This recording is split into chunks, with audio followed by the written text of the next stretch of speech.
Hey everybody, thanks for dropping by. You're watching JayRockDoesStuff. And this is the Drop from Fzone Aqua. It's a mini terrarium kit. Alright, so let's go ahead and get into this thing. The first thing that I noticed about this was I really like the packaging. I felt like the packaging was really attractive. I like the colors and I like the structure and the feel of the box. It was really solid and really represented the product well.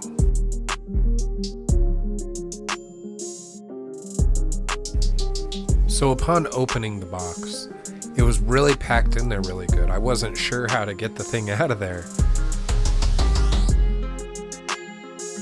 I quickly realized that by pulling out the foam inserts, it would release everything in the box.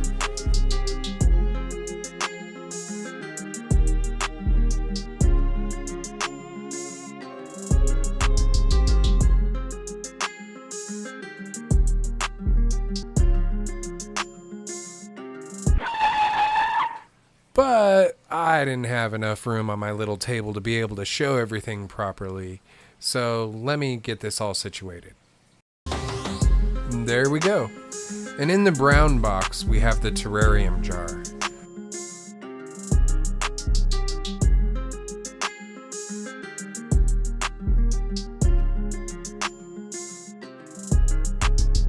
I was really impressed at how clear and how nice this glass was. It didn't feel cheap, and I was really worried that the thing was going to be too small, and it wasn't. I was really impressed with it. The glass really has a nice shape too. It's bigger on the bottom and smaller up top, almost resembling a water droplet, and that's what it was inspired by. I really feel like Fzone did a great job at sourcing the glass for this terrarium kit. This jar is just really nice. This little packet has your set screw for the light and 2 Allen wrenches.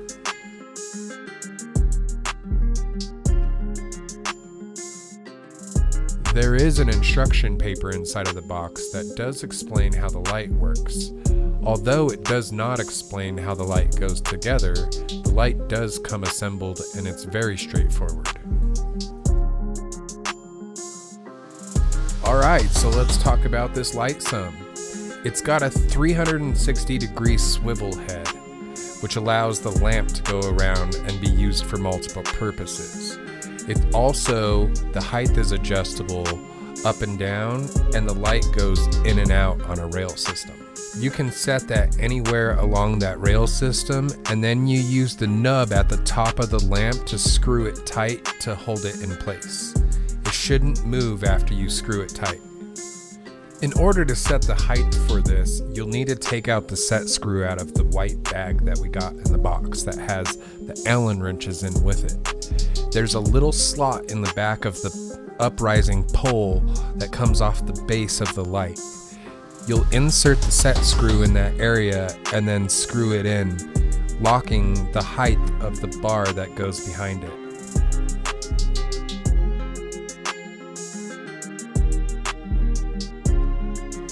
After you've set the height of your light, that's basically it. You're all done. Now you just have to build your terrarium. Let's get the light plugged in and see how that works.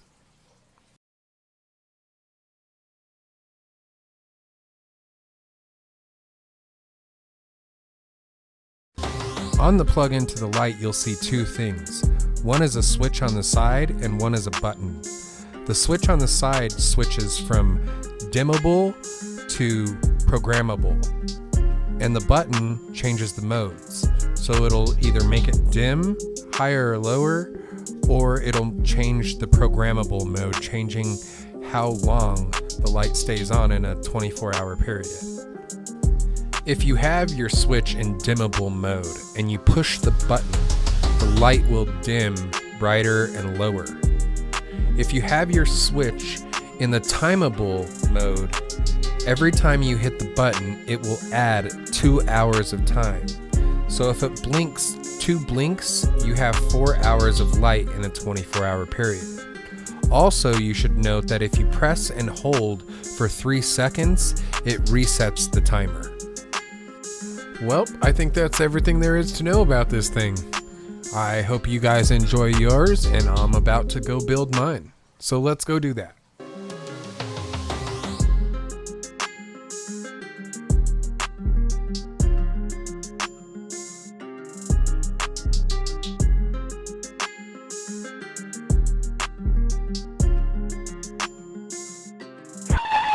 Okay, we're all done. What do you guys think? Looks great, doesn't it? Just kidding. So the first thing I want to do is I want to create a drainage layer. I'm going to use crushed lava rock for that. And what I'm going to do is I'm going to carefully put that into the jar. That way I don't break the jar. I also don't want to scratch the jar, so I'm going to use a measuring cup to put the lava rock down into the bottom nice and neat, carefully.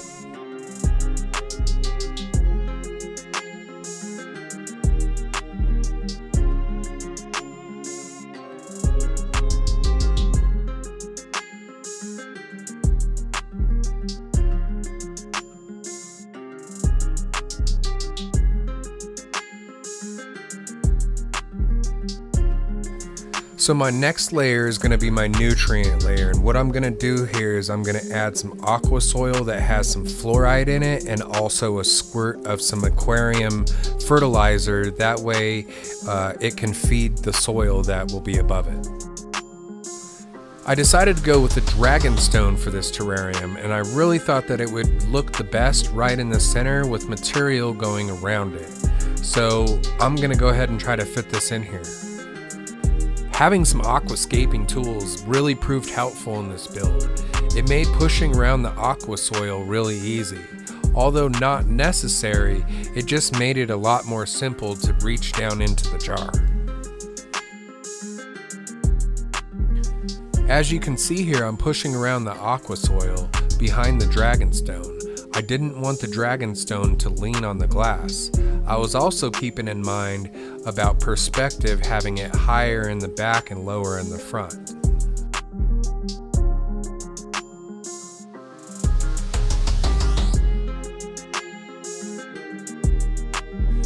Next, we're going to start putting our dirt in, and I'm going to use a concoction that we call poop soup from Kane.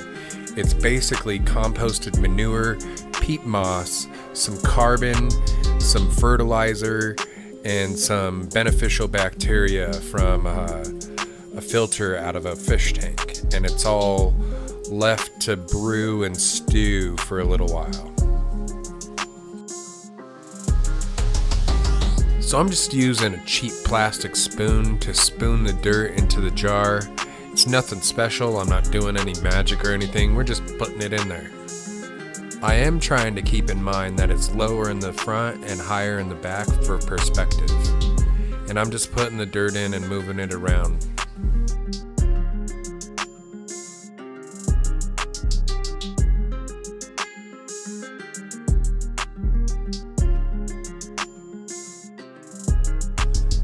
This would be the time that if you wanted to add any kind of terrain effects like hills or caves or anything like that, you could definitely mold that out of the poop soup dirt in this phase of the build. As for me here, I don't think we're going to do anything that special. We are going to try to do some dead start dry moss and see how this terrarium kit handles that.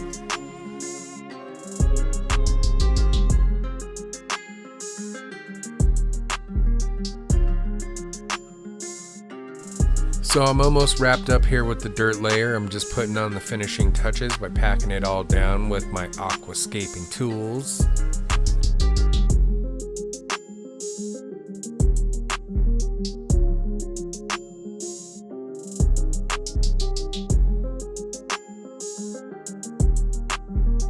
So I'm actually going to start with a dry moss that I use in my aquariums. I'm not sure of the species of moss it is, but it does really good in the aquariums after it adjusts. So I'm going to put that at the top of the rock where there's just not a lot of room between the top layer of soil and the top of the jar. And this should hopefully grow up and down the soil layer rather than up and out of the glass. And with these mosses, again, there's nothing special. You don't really have to plant them. You just kind of put it on top of the soil, maybe push it down into the soil a little bit to make sure that it gets moisturized by the soil, and you just kind of leave it, and hopefully it'll all do its thing with the proper lighting.